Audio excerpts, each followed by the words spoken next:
Well, I'm honored and a little intimidated to be here. I can speak about food insecurity really well, but this whole EV world is brand new to me. And so to come and speak to experts and people who are going to have all the big questions, I might have to call a friend, and my call a friend is sick. So, Jim, you're my call a friend, and Chris. So just be gentle. I won't sound really smart to you all, but I will tell you from just a layman's perspective of what it's like for us in the nonprofit field to get a grant and be able to purchase EV vehicles and how that will help us in our work for our community. So again, my name is Renee. I'm the executive director of the Giving Plate. And let me just share a little bit for those who don't know about the Giving Plate. We're a grassroots, family-founded organization started 14 years ago by my parents in the aftermath of the 2008 recession, and just really realizing that the need for food was much more than a houseless problem. It had hit our own family, and we decided we wanted to just take a step and see if we could be part of the solution. And here we are now as one of the largest food pantries in Central Oregon. And since opening in 2010, we've given out over 7 million pounds of food to over 324,000 individuals. We have, of our 4 hunger relief programs, a special focus on childhood hunger.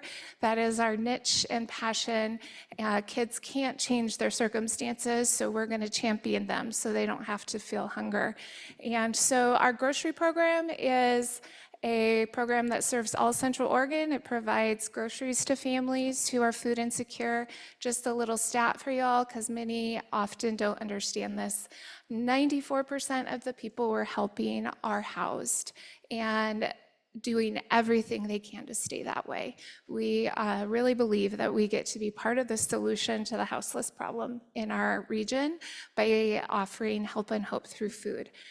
So our grocery program is a brand new model. I'd invite any of you to come see our new community store. It's across from Fred Meyer's in Bend, next to the dollar store. Would love to give you a tour. It's a very special space that breeds hope in a dignified way. We have a Kids Corner Market, and that is a store for kids. We empower kids to do their own shopping and pick out food that's theirs to take home alongside their family's groceries. We do a program called Backpacks for Bend. We work with all the Bend Lapine schools and Family Access Network to ensure kids don't go hungry over the weekend. And so they identify the kids, we pack weekend food bags and provide it to the schools so those can go home with those students. And then our Kids Mobile Pantry is super fun, and it's our Kids Corner Market condensed on wheels, and it drives out to Lapine now on Saturdays to take food to the children out in that community. It's a more underserved area. So actually, our mobile pantry was launched last year, and that is when I met Matthew Chancellor from Pacific Power, right as we were taking that first step with this mobile pantry. And he got really excited about the project and said, hey, did you know that we have grants for EV vehicles? Maybe we could do a vehicle for this program that's EV. And I super intimidated. I'm like, I don't know how to write a grant for that. And so then he, like a few weeks later, Diane Hodiak reached out to me and said, Matthew told me to call you. We got to write you a grant. But at that point, we had funding secured to get the bus that we had for our mobile pantry. And I said, you know, Diane, we've been talking about needing a refrigerated truck for a really long time and have never had funding to make that a priority. So if we could do a grant for an EV refrigerated truck, That would be amazing and meet a huge need for the Giving Plate, because we would just use cooling blankets to move our food. In August, we had a record month of giving out 103,000 pounds of food in 1 month, which in our first year, we gave out 106,000 pounds of food. So we want to have that food maintained well, and we have used cooling blankets in the past. So she jumped in with me and we wrote a grant. And since this was a massive learning curve for me, I was like, Diane, if we're going to tackle this, let's really just ask and see what we get. So we asked for a refrigerated van. We asked for the charging station. And then I said, let's ask for a commute car, because I put a lot of miles on my personal vehicle, and so maybe they would fund that too. So we asked for a Chevy Bolt, and Pacific Power granted all of that to us. And that was super humbling and exciting. One of the first major grants that we got from Pacific Power, $146,000 to purchase a refrigerated van and a charger. And so that launched our project, and we got that approval around November of last year. And then it became the feet on the ground of trying to walk this all out and get these pieces of equipment in our hands. And so one thing that Diane wanted me to mention to you guys is back in 2001, we actually started going EV before I even realized I was that cool. We just really needed a forklift, and I mean, we're moving so much food every year, and we only have one driver, and he is moving most of it, besides a little bit of help from volunteers here and there. So we ended up finding this electric forklift. She goes, "You guys are already electric. That's exciting." I'm like, yay, that's great. Yes, we are already green, and we were going electric before I even put that all together. So that is our electric forklift that we got in 2021. It's used, but it is a big lifesaver and back saver for my team member. And then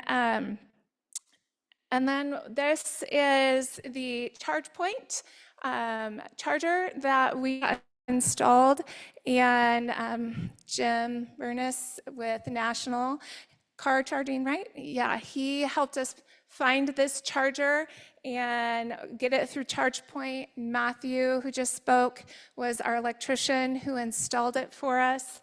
And we just got that in last month. So if you're gonna ask me how much we like it, how much it's saving us money on gas, I don't have a lot of data for you yet, but we're really excited. It does work, it charges our van, and it is a public unit, so I'm still trying to figure out how to do the back end to get that all set up, so we actually are charging people to use it, because right now it's free, so don't let that get out too far into the community, because we are a nonprofit. But yeah, that is a public charging station and available to anyone to use it. So that's our charter, and then this is our EV van. We did a lot of research trying to find an EV refrigerated truck, and I realized it's kind of a new idea that different companies were toying with. I finally found Maxwell, Maxwell Vehicles, and found another food pantry down in Los Angeles who had purchased these vehicles for their program and got to speak to their director. She was very happy with the company, so we decided to partner with them. And I'm going to read their statement. I told them to give me a paragraph because this one has a lot of bells and whistles to it. So the Maxwell Vehicles ePro Cooler is an all-electric cargo van featuring an integrated refrigerated system powered by the vehicle's powertrain battery. This large battery is capable of cooling up to 3,000 pounds of cargo for as long as 120 hours, enabling longer delivery routes as well as flexible cold storage. For the Giving Plate, Maxwell Vehicles converted a used gas-powered van to electric with upcycled batteries and drive units from Tesla vehicles, making it one of the greenest and most affordable electric vehicles on the market. Additionally, solar panels have been installed on the vehicle roof, so this EV can charge itself while driving or parked. So this has been really incredible to have this, and we had an event in August, and we were able to keep all our food cooled in our van, and our team is loving it. With all the growth we're experiencing, the capacity and need for this couldn't be more timely. So we're very grateful for it. And our next step is the wrapping of vehicles. So soon it will be decked out with some cool design and be even more special. So this is the fun commute car that we got from Pacific Power, but have yet to receive. So we just actually signed papers on it. They're finished last week. They're finishing up a few little things with it that need to be fine-tuned because it came in from another community. And so we'll have this within a week or two, and it'll finish out the purchasing of equipment with this grant. We'll also get this wrapped, and I'm really excited about this and how it will save our teams of their personal vehicles for all the commuting we're doing around town, and the gas prices. And so that's exciting because every dollar right now is money we can use to feed our community. And so every dollar saved has impact for us. And let's see. Oh, here's your info on this. 2023 Chevy Bolt EUV LT 4-wheel drive, 1-speed automatic electric, and it goes 125 miles on a charge. That's pretty exciting. So that is our Chevy Bolt. And I believe that wraps up all I had to say. From the giving plate, Diane just wanted me to share how going EV has just been a benefit to us. Again, we're very new to the EV world. I don't have a lot of, if I was at next year's conference, I might be able to come and say, wow, it saved us this much money, or this is the impact it's had on our programs. We're just getting to step into it.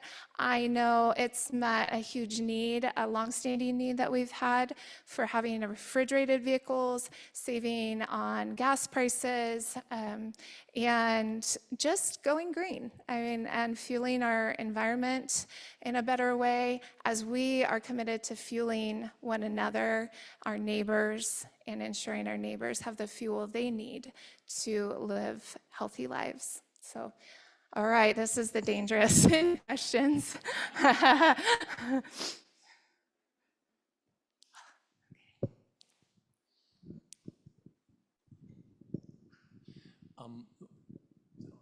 Where do you source all of the food for folks? Is it through donations, or are you guys taking in money donations and then buying things? Thank you for that question. That one I can answer. So it's a mix of a lot of that. We actually, the majority of what we get in is what we would call in-kind donations. So donations from food drives, the community, rescuing food before it's bad so that we can get it into the hands of those who need it. We also are able to get USDA food through Neighbor Impact. We do that weekly.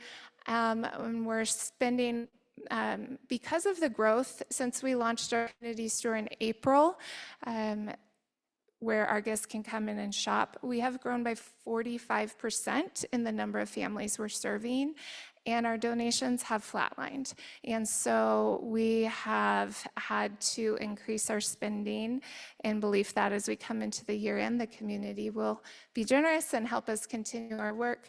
But yeah, we're spending about $40,000 a month to ensure that our guests have well-rounded groceries and not just non-perishables that often come from the community through food drives. So we buy fresh produce, dairy, eggs, all that every single week as well. So it's a mix of all of that.